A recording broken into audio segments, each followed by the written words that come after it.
Hello and welcome to the long-awaited part 2 of how to remove the rear seats on an Alfa Romeo 156. All the tools you're gonna need is an Allen key 6. First off, you unscrew the screw here and the second one here, and then you first pull out this bench out. Okay, so when you remove the screws, then you pull the seats back. Just like grab it there, here, and be careful down here. You need to push them up a little, and there they go, because of these little clips. But there we go, the other one went out just easy. Once you've got that out, next thing you should do is, first let me get this blind away.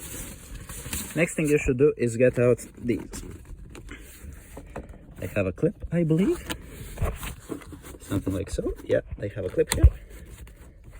I mean, it's not really important, but it will be much easier to get out the headrests. I'm gonna need 2 hands for this. You need to press these 2 buttons and then you just pry them out. Now, the next step is to loosen this screw and the other screw. So when you have removed both of the screws, there are 4 pins here in the back. So one is here, one is here, one is here, and one is here. All you do is you need to push the seats up. It's a bit difficult with one hand, but you need to push them up so they come out.